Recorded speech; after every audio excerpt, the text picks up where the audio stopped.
It would not surprise you to know that the tentative title for the biography of Sherwin Wine is Life of Courage.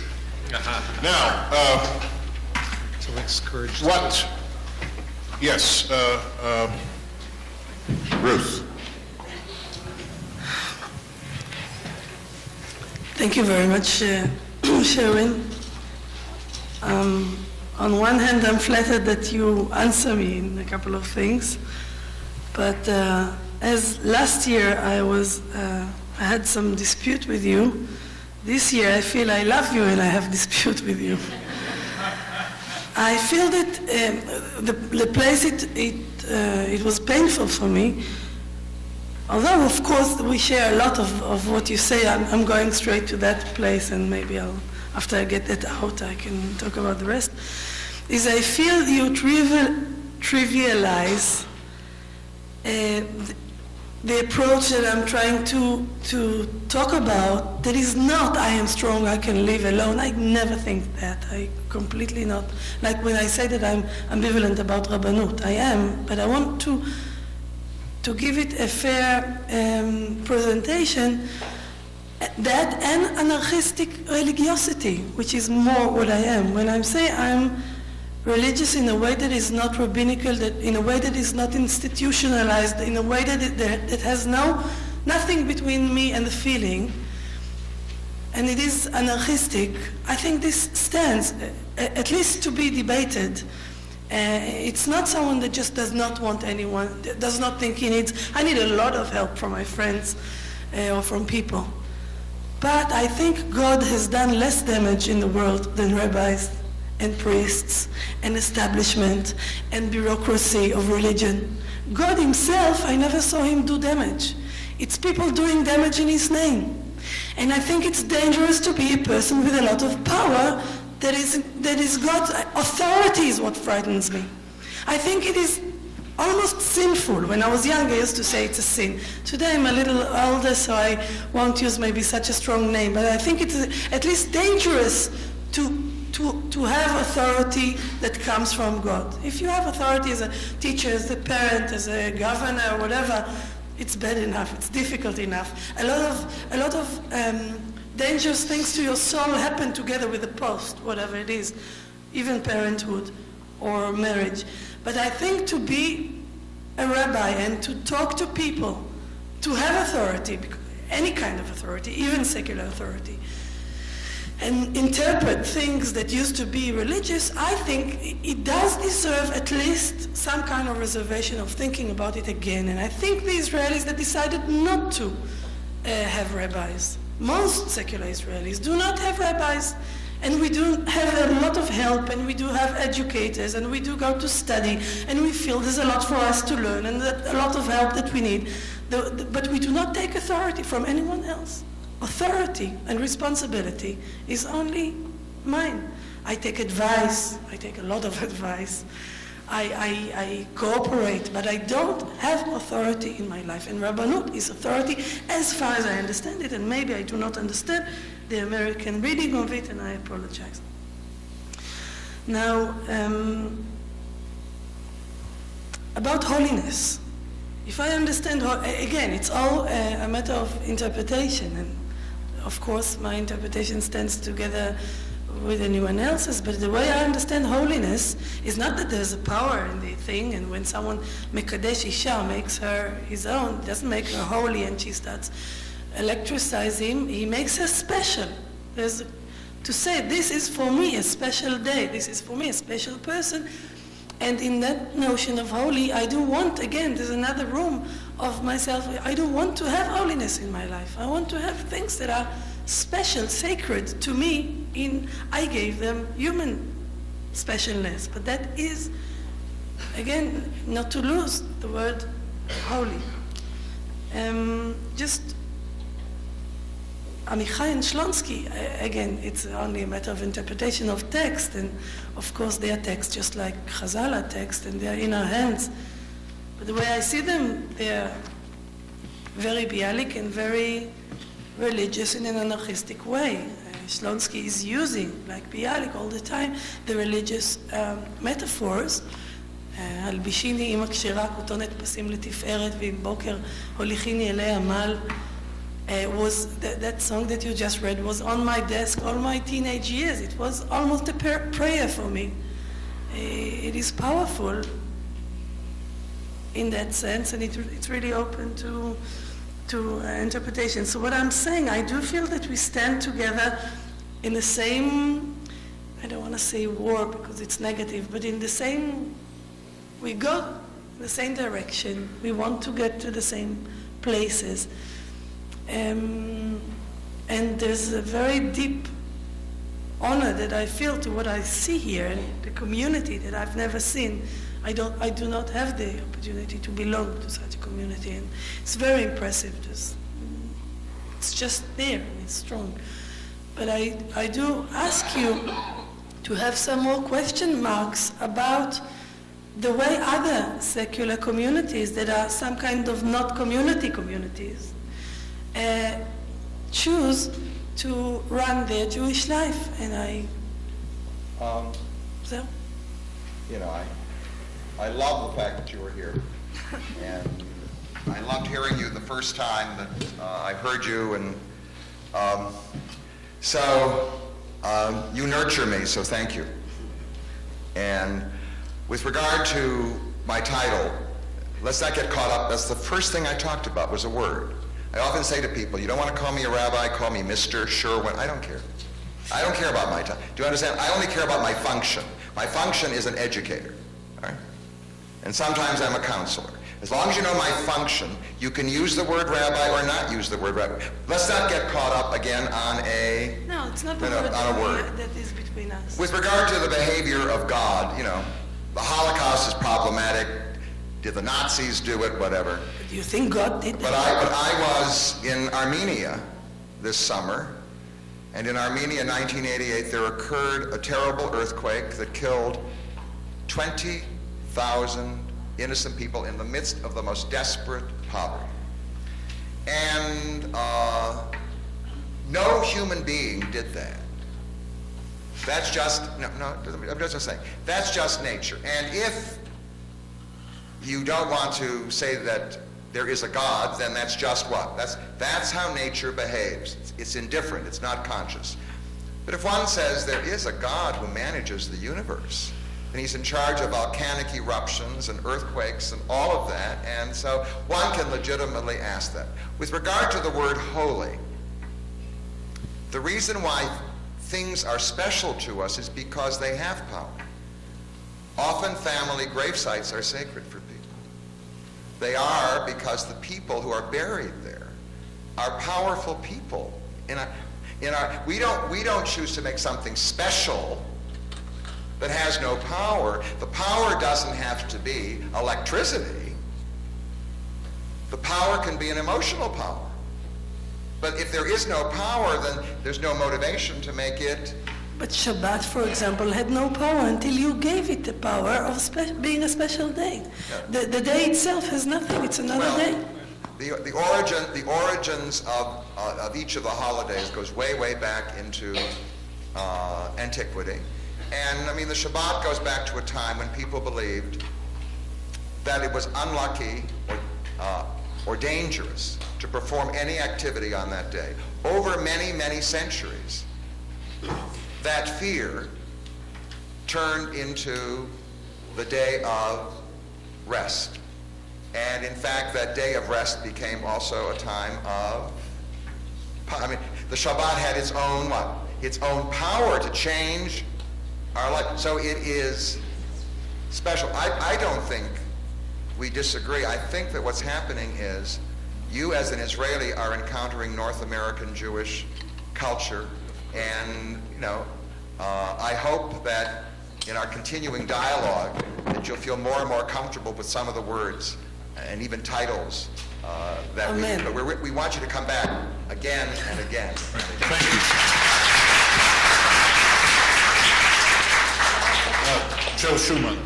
Okay, just a little bit of gloss on Sherwin's presentation. I really did like it because I think the nature of connection is, in effect, empowerment.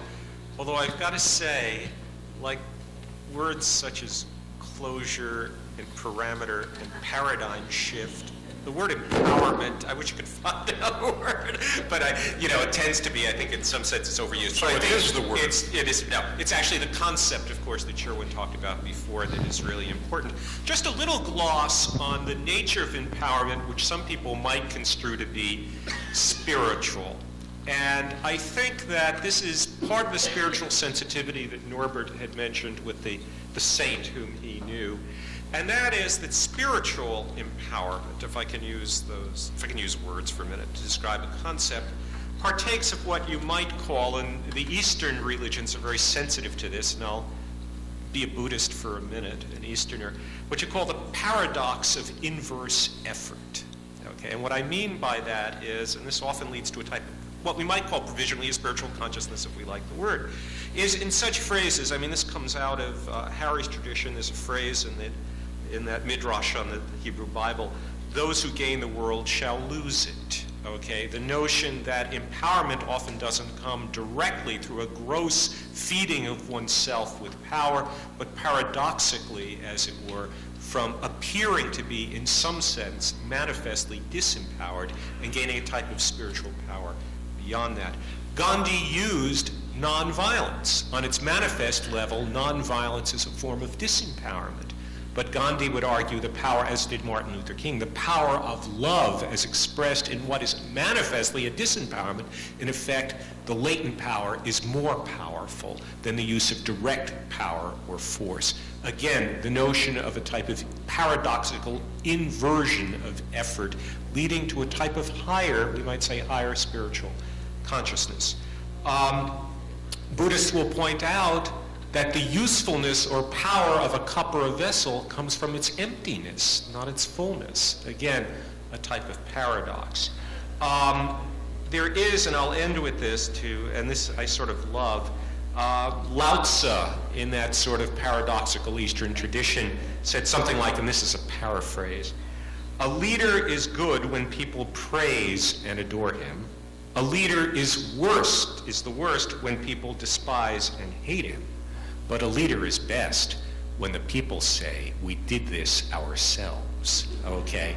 I don't know if people see the paradox in terms. So I would just say that there is, yes, I think spirituality has to do with empowerment, but power is not always what it seems. And it's that type of interplay between the manifest power and the latent unseen power that gives rise, that type of paradox gives rise to a type of what's understood in many traditions as a type of spiritual, as it were, understanding.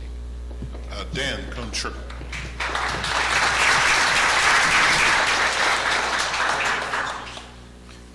Do you want to respond? No, I totally agree. How empowering to hear. Thank you, Sherwin.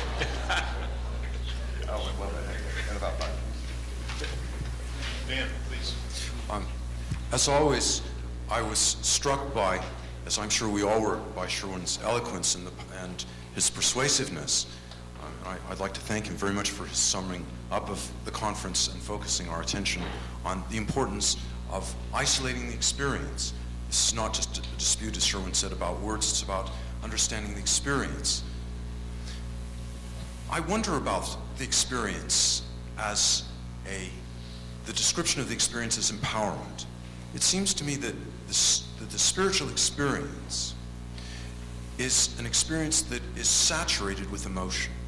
And the emotion that's felt involves love and compassion and mercy. It is a multi-dimensional saturation. And I think it goes beyond just empowerment. And however that is to be understood, the spiritual experience, it does have very important implications for the movement. Because if the spiritual experience is an experience that humanistic Jews want to have, want to have, then it's important that the liturgy reflects those saturated feelings, or those feelings that saturate the experience, because it will evoke that experience whenever there are services, whenever the festivals and life cycle events are celebrated. So it is important to explore and reflect upon the nature of that spiritual experience, and thank you for encouraging us to do so.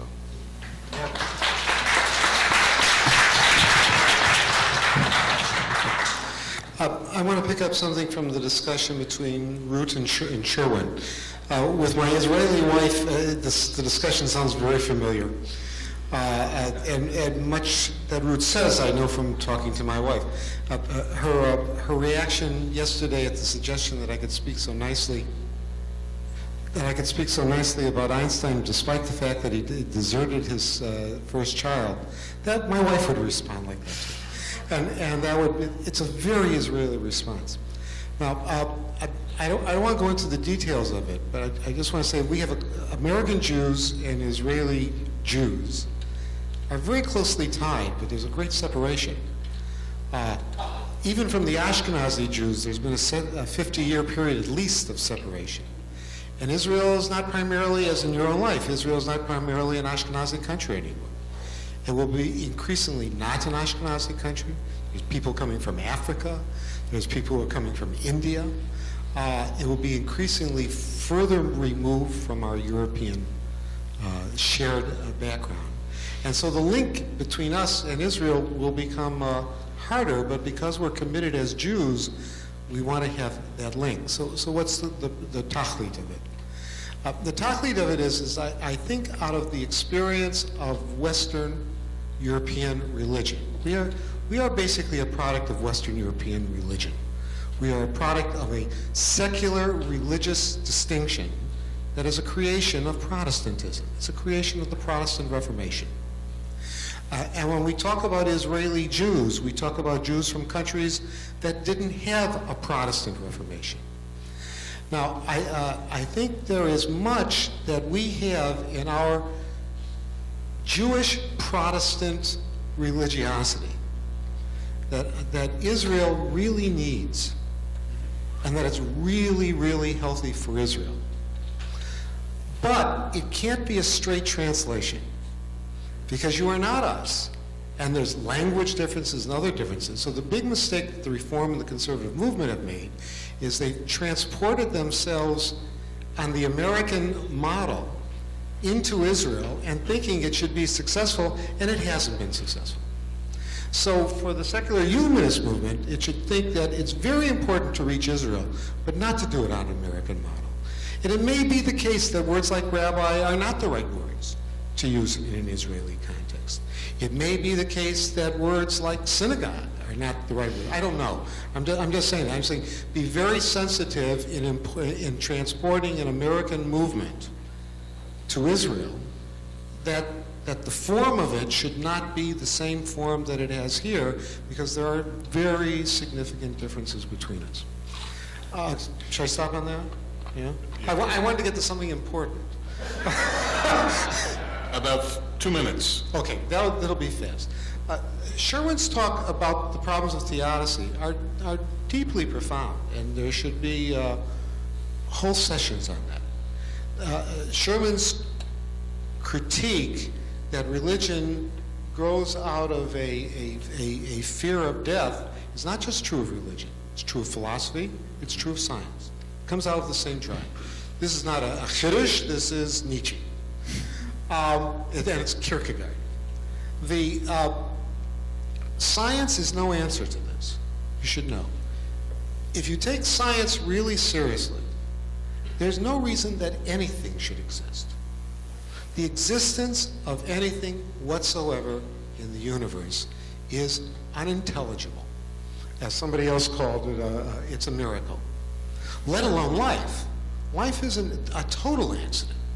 That there should be life requires such fine conditions, life of any form whatsoever, that it makes no sense that there's any life whatsoever. Which means, in terms of making intelligible life, we should know science and we should use science, but the answer is not going to come from that. Now, in the theological moves, which your attack was extremely important, the God of creation is not a God that makes sense out of human existence. The only sense that can follow from a God of creation is you give up yourself and identify yourself with the universe, because it makes no sense for the God of creation to care about people. Now, the next step from that is, in classical theology, is to the God of revelation. And the synthesis is supposed to be the God of redemption. So the issues you raise are not new theologically, they're critical to theology. And what you're saying is the theological move from the God of creation to the God of revelation cannot be reconciled. It's unreconcilable, which means what? The God of redemption is supposed to be the synthesis. You're saying that the one that brings together these two opposites. It doesn't work. Okay, let's say it doesn't work. I don't know if it doesn't work. Let's say it doesn't work. But the answer to finding a synthesis and an insensibility of human life in the way you want to do between the hubris of the self, which is what we get with New Age religion, and the total denial of the self, which is what you get in, I'll call it intelligent classical theism. The solution you want in between needs a foundation, and it's really interesting what you're doing. I'm just saying the science is even less reassuring than theology is. Sherwin, just a minute. We're going to wind this up by letting Sherwin have the last word, which you would have in any event. I would just like to say that science is certainly imperfect. If there were a God, it would be preferable, and he were nice, then it would be preferable to have him simply to science, because he has magic power, right? So the one that has magic power is better than that, but we ain't got him. So since we ain't got him, we have to work with what we've got. So what you're bemoaning is how difficult the struggle for existence is, and what we know is there are certain resources. One of the resources we don't seem to have discovered, certainly as the Jewish people, is divine love. So what we're forced to use, which is imperfect, because it's hot, and it's cold, and it's on, and it's up, is called human love. It's called community. Yeah. Is it less effective than magic power? Most likely. Since we don't have it, that's what we work with. And I live with people all the time who say, if only I had, you find say, shut up. Because this is what you've got. Now, this is what you've got to work with. We have each other, and that's not insignificant. Together we can do a lot. Human love is not insignificant. And I just want to respond to Dan about the empowerment thing. There are two kinds of empowerment I referred to. One was internal, where you feel the what? The power inside, and that can sometimes turn to hubris, right? You exaggerate the power you have within. But nurturing is a power. My parents had the power to nurture me and care for me. That is what? That's a power. And so when I receive love, that's part of the experience. That nurtures me and what? Strengthens me, and it enables me to continue. It's very, very interesting. We often feel ashamed when talking about love or nurturing or even ethics to say that we receive anything. But we do receive. The reason why we're motivated to participate in community is that there's mutual what? Give and take all the time. So when the experience is often very passive, when you feel the power coming to you, nurturing you, then you often have the sense of receiving. You love what nurtures you. And when you feel the strength coming from within you, all right, the power coming from within you, then what emerges from that is another emotion, not love, but courage. And love and courage together make up that emotional package that helps us confront the difficulties of life. Anyway, thank you all very much for being here. And I want to tell you,